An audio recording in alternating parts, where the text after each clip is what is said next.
Hello. This is a message from the universe for 11/5/2020. This is the rune Wunjo. Now, Wunjo is the rune for joy, but it is reversed in this reading. This is the way that it looks when it is in the upright position. So, this rune for joy and light is reversed, and it speaks about how everything in life is a test.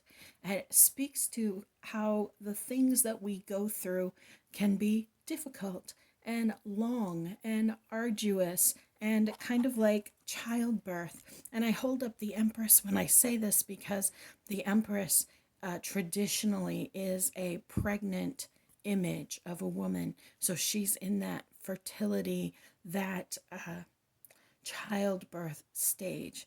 And so this reading is really talking about the same thing that we talked about yesterday, about how it is a process that we do over and over and over again, that it is not easy, that it is not simple, that it is not something that we can just, boom, be finished with. Now, for some people, when we look at others and we see that it looks like it's so simple for them, their test may not have been the success that you seek.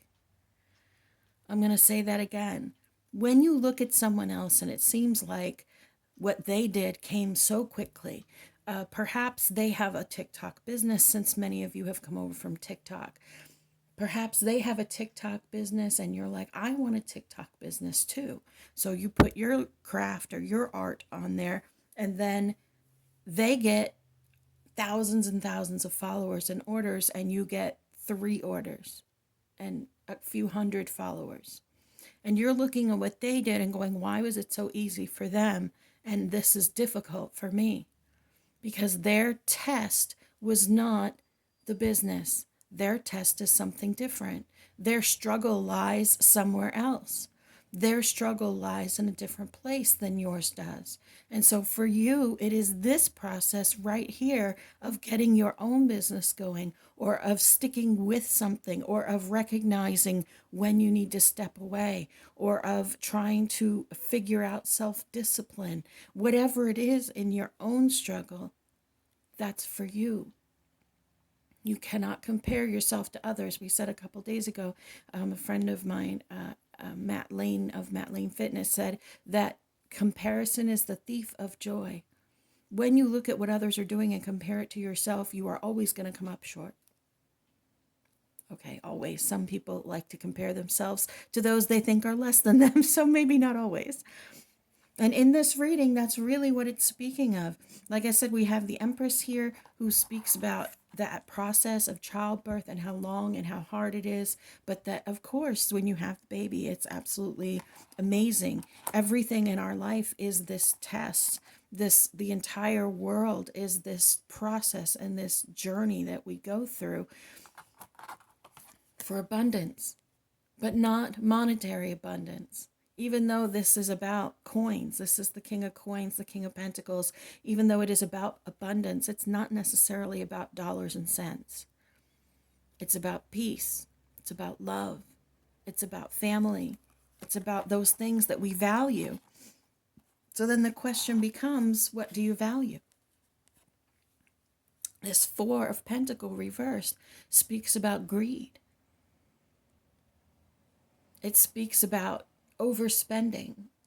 It speaks about hedonism, luxury for its own sake. So that, combined with this King of Coins, leads me to say that we need to look at ourselves and see, am I seeking this monetary reward for its own sake? Or am I doing something that is feeding my soul? You have to rethink why you are doing something. And when you discover the answer, or even before you discover the answer, that Queen of Cups is telling you, be nice to yourself, be kind to yourself, do this with grace, do this with nurturing, do this from a motherly energy. And if you don't know what that feels like to be mothered, like so many of us, mother yourself the way you would want to have been mothered by your own mother. Parent yourself the way that you wish that you had been parented. And if you have been blessed enough to have a mother that loves you, to have a father that supports you, then access that memory of that energy to love yourself through this shift that you are making in this story of your own process. We talked about this yesterday. If you guys did not watch yesterday's reading, the 1/4/11/4, I think that it is probably one of the biggest messages that has come through in this post blue moon energy. It really embodied so much of the frustration that we go through on this awakening. And I feel that watching it for anyone will actually give them a little boost, a little help. The channel was strong yesterday. So, we're going into a little bit of a rough spot, y'all. But that's okay, because like we said yesterday, it's always a rough spot and a resolution, a rough spot and a resolution. And it's telling you here that this is the world. This is the reward. The reward is the process. You got this. You are beloved, you matter, and you are so loved.